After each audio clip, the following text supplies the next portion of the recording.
Good morning all of you. आज जो हम पढ़ेंगे आधुनिक भारतीय इतिहास का यह टॉपिक है बक्सर का युद्ध। ये बक्सर का युद्ध जो है बंगाल विजय से संबंधित है।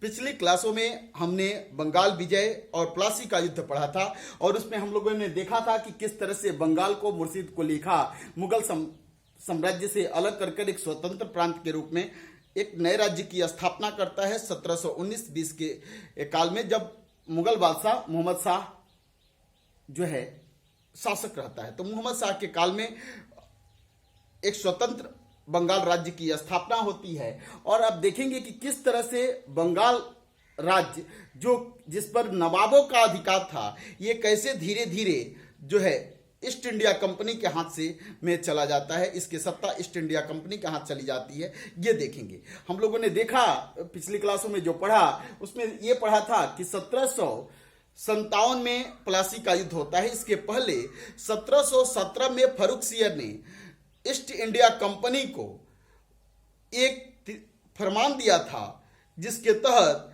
कि एक ठोस इनका पेमेंट के द्वारा 3000 रुपये में ईस्ट इंडिया कंपनी ने बंगाल के व्यापार को फ्री करा लिया। किससे? फारुखसियर से।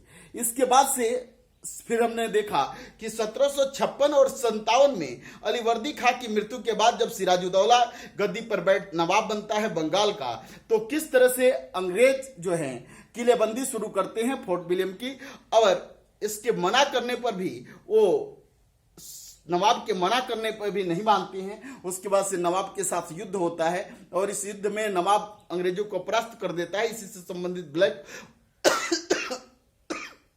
होल की घटना के विषय में हम लोगों ने पढ़ा था। और फिर हम लोगों ने ये देखा था कि किस तरह से 1757 का प्लासी का युद्ध होता है और इस युद्ध में क्लाइव जो है सिराजुद्दौला को परास्त कर देता है। और उसके बाद से 1757 के बाद प्लासी के युद्ध में ईस्ट इंडिया कंपनी के विजय के बाद बंगाल के नवाब अंग्रेजों की कठपुतली बन जाते हैं। और आज उन्हीं कठपुतली शासकों के विषय में देखेंगे और बक्सर के युद्ध को समझेंगे।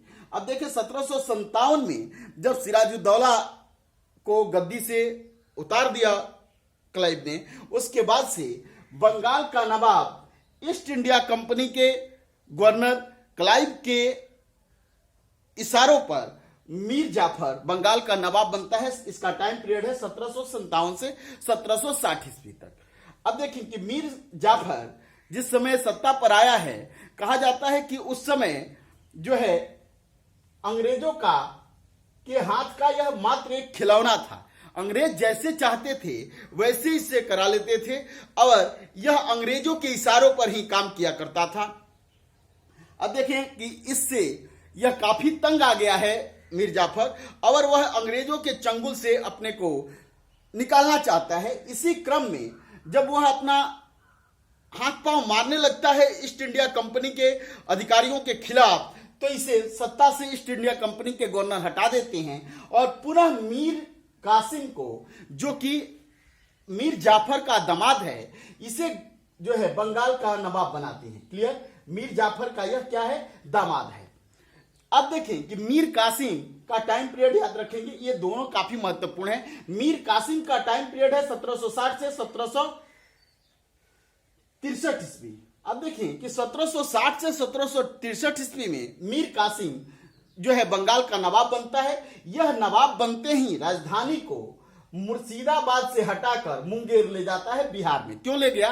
कि ईस्ट इंडिया कंपनी के हस्तक्षेप से अपने साम्राज्य को, अपने राज्य को अलग रखने के लिए और अपने को ईस्ट इंडिया कंपनी के जो है एक कठपुतली से के रूप में न यूज होने के लिए उसने क्या किया कि राजधानी को मुर्शिदाबाद से जो है मुंगेर ले गया, बिहार में।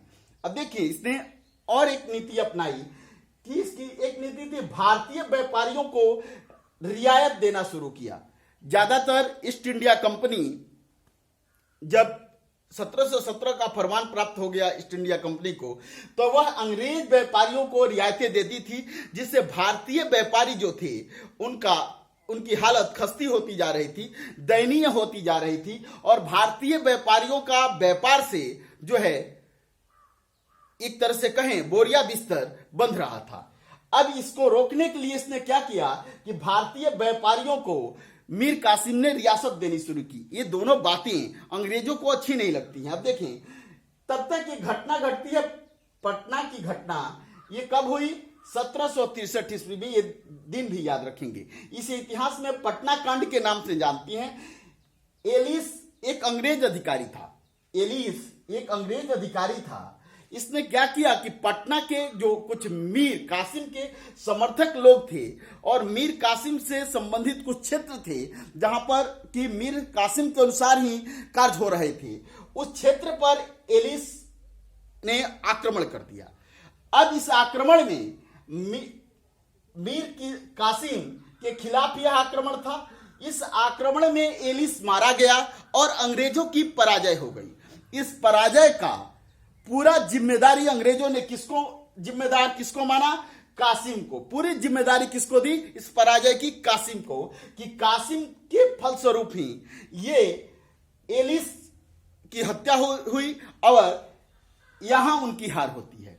अब अंग्रेज जो है कासिम से बदला लेना चाहते हैं, एलिस की मृत्यु की बदला लेना चाहते हैं और 1763 ईस्वी में अंग्रेजों ने, ईस्ट इंडिया कंपनी ने जो है कासिम को नवाब की गद्दी से उतार दिया और मीर जाफर को पुनः गद्दी पर बैठाया, जो 1763 से 1765 तक बंगाल का नवाब रहता है।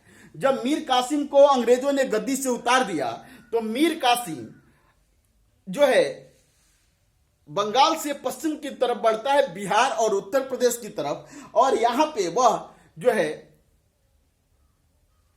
एक संगठन बनाने का प्रयास करता है। अब देखें, अवध की तरफ जब वह जाता है तो अवध के जो वहां शासक हैं अवध प्रांत के, अवध के विषय में पिछली क्लासों में हम लोगों ने पढ़ा है और मुझे विश्वास है कि यदि आप इस क्लास को देख रहे हैं तो सबसे पहले आप अवध प्रांत को देखें, ठीक है, जिसमें हम लोगों ने देखा था कि उत्तरवर्ती मुगल काल में स्वतंत्र होने वाले प्रांत और प्रांतों के नाम और अवध की कहानी को हम लोगों ने पढ़ा था कि किस तरह से 1556 ईस्वी में अवध को डलहौजी ने कुप्रशासन की नीति के आधार पर, कुप्रशासन के आधार पर 1856 में अवध को ईस्ट इंडिया कंपनी का हिस्सा बना लिया, ब्रिटिश साम्राज्य का हिस्सा बना लिया। अब देखें कि सुजाउद्दौला ये अवध का शासक है। इससे मीर कासिम मिलता है कब? 1763 के बाद। और उसी समय क्या है कि शाह आलम द्वितीय को दिल्ली से निष्कासित कर दिया है एक वजीर ने, एक जो है इसके इन्हीं के एक अधिकारी ने इन्हें शाह आलम द्वितीय को मजबूर कर दिया है दिल्ली से बाहर जाने के लिए। और दिल्ली से जब ये बाहर जाते हैं तो अवध का शासक सुजाउद्दौला इनका स्वागत करता है लखनऊ में। पिछली क्लासों में हम लोगों ने ये बातें पढ़ रखी है।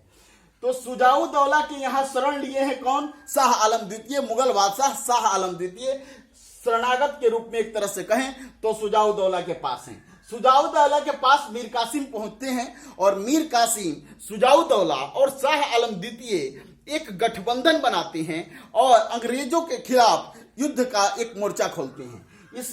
इसमें प्रश्न पूछता है कि इस युद्ध का नेतृत्व किसके हाथ में रहा? तो अवध के नवाब सुजाउद्दौला के पास। किस किस के बीच बक्सर का युद्ध हुआ? तो एक तरफ गठबंधन है, शाह आलम द्वितीय, सुजाउद्दौला और मीर कासिम। मीर कासिम बंगाल का नवाब है, सुजाउद्दौला अवध का शासक है और शाह आलम जो हैं द्वितीय मुगल बादशाह हैं। इनका एक संयुक्त संगठन गठबंधन है। इस गठबंधन का नेता सुजाउद्दौला है और दूसरी तरफ अंग्रेज हैं जिसका नेतृत्व हेक्टर मुनरो कर रहा है। क्लियर हुआ?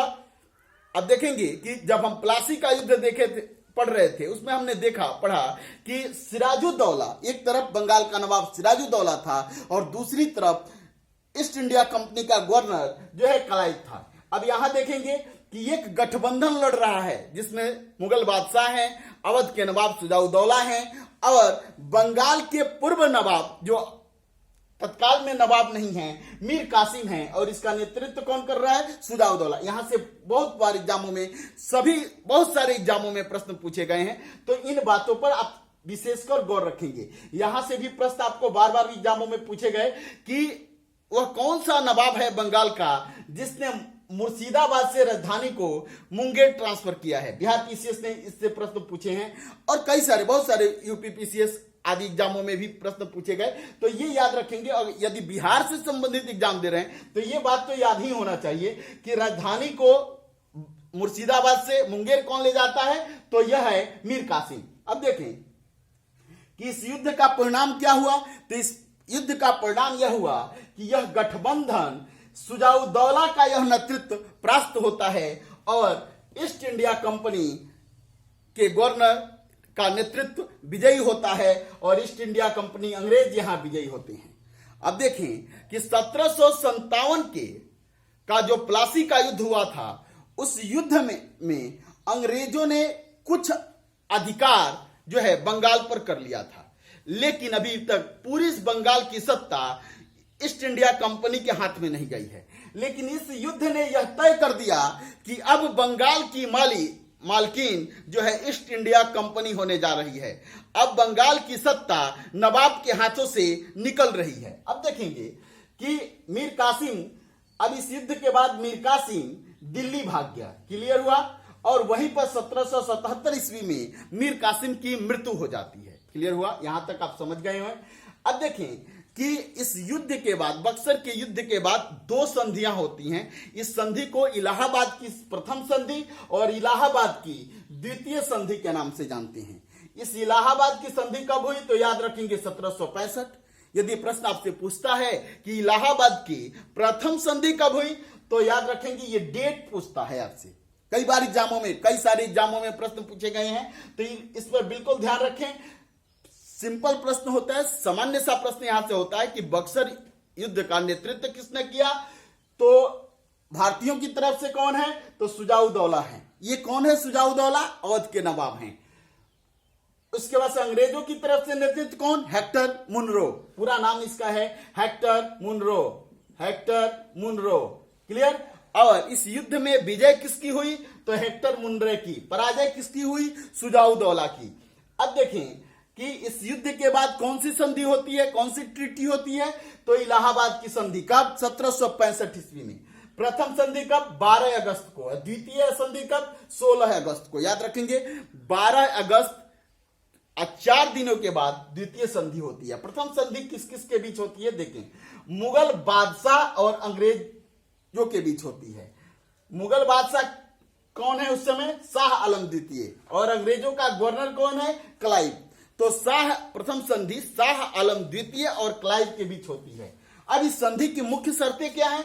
तो शर्त देखें, प्रथम शर्त जो है क्या हुआ कि बिहार, बंगाल और उड़ीसा का नेतृत्व अंग्रेजों को प्राप्त हो गया। इसके पहले ही 1717 ईस्वी में बंगाल का कुछ नेतृत्व जो है किसे प्राप्त हुआ है? अंग्रेजों को प्राप्त हुआ है। लेकिन ये इस संधि के द्वारा पूरी तरह से बंगाल, बिहार और उड़ीसा पर ईस्ट इंडिया कंपनी का अधिकार हो गया। क्लियर हुआ? तो इस प्रथम संधि की प्रथम शर्त जो है क्या थी कि बिहार, बंगाल और उड़ीसा का क्षेत्र अंग्रेजों को प्राप्त हुआ। इस संधि की दूसरी शर्त थी कि 26 लाख पेंशन मुगल बादशाह को दे दिया गया। कहा गया कि अब आप केवल और केवल पेंशनर रहेंगे। यदि प्रश्न आपसे पूछता है कि प्रथम पेंशनर मुगल बादशाह कौन है, तो शाह आलम द्वितीय है। क्लियर हुआ? अब देखें कि 26 लाख पेंशन देकर मुगल बादशाह शाह आलम द्वितीय को यह कह दिया गया कि अब आप ज्यादा इधर उधर नहीं करेंगे, मुगल साम्राज्य की सत्ता सिमट रही है। अब देखें इस इलाहाबाद, इसका तीसरा शर्त था कि इलाहाबाद और कड़ा का क्षेत्र मुगलों को दे दिया गया। 3 शर्तें थी, याद रखेंगे, एग्जाम की दृष्टि से सभी महत्वपूर्ण हैं। पहली शर्त, बिहार, बंगाल और उड़ीसा का क्षेत्र अंग्रेजों को प्राप्त हुआ। 26 लाख पेंशन की शुरुआत हो गई मुगल बादशाह की। और तीसरा है कि इलाहाबाद और कड़ा का क्षेत्र अवध के शासक से लेकर क्लाइव ने जो है मुगल बादशाह को दे दिया। अब देखें द्वितीय संधि, यह क्या है? यह संधि इससे सबसे ज्यादा प्रश्न जो पूछे जाते हैं कि यह संधि किस डेट को हुई, तो 16 अगस्त 1765 को। कब? इलाहाबाद की द्वितीय संधि 16 अगस्त 1765 को। किस किस के बीच यह संधि हुई है, तो अवध के शासक और अंग्रेज के बीच, क्लाइव और सुजाउद्दौला के बीच। इस यहां पर क्या था कि मुगल बादशाह और अंग्रेज के बीच प्रथम संधि। द्वितीय संधि अवध शासक और अंग्रेज के बीच।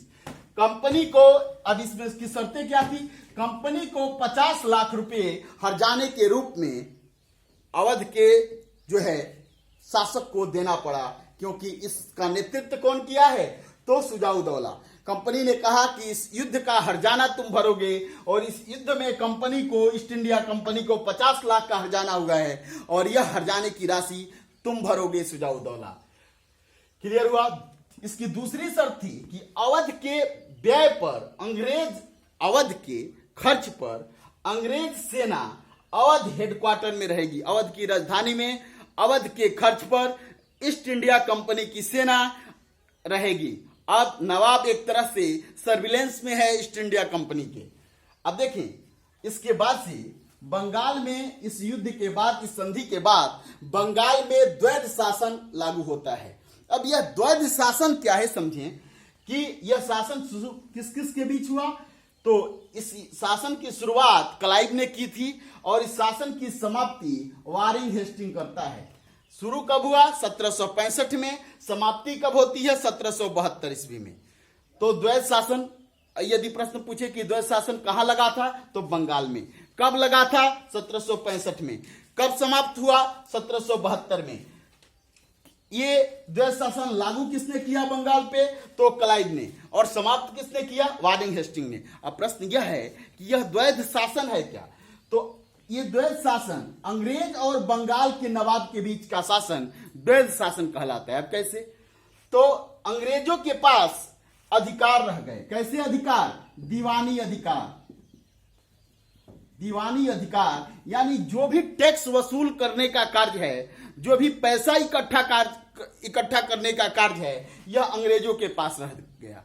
यह अधिकार किसके पास है? अंग्रेजों के पास। टैक्स अंग्रेज वसूलेंगे। अब बंगाल के नवाब के पास क्या रहा? केवल कर्तव्य। कैसा कर्तव्य कि यदि कोई वेलफेयर कार्य कर रहे हैं, लोक कल्याणकारी कार्य करते हैं, सड़क बनवाने हैं, यदि अकाल पड़ा है तो जनता को अन्नदान करने हैं, जो है किसी भी तरह का वितरण करना है, दवाई का वितरण कराना है, ये सभी लोक कल्याणकारी कार्य यानी खर्च का काम, कर्तव्य जो है यह नवाब के पास रहा, और अधिकार जो है यह किसके पास रहा? तो अंग्रेजों के पास। यानी पैसा अंग्रेजों के पास, और जो भी कार्य करने का दायित्व किसके पास? तो बंगाल के नवाब के पास। इसी व्यवस्था को बंगाल के इतिहास में द्वैध शासन व्यवस्था के नाम से जानते हैं। इस व्यवस्था ने बंगाल की स्थिति दयनीय कर दी। वारिंग हेस्टिंग ने इसे 1772 ईस्वी में इस व्यवस्था को समाप्त कर दिया। आज की क्लास में हम लोगों ने बक्सर के युद्ध को समझा। अगली क्लास को ऐसे ही जारी रखेंगे। That's all. Thank you. धन्यवाद।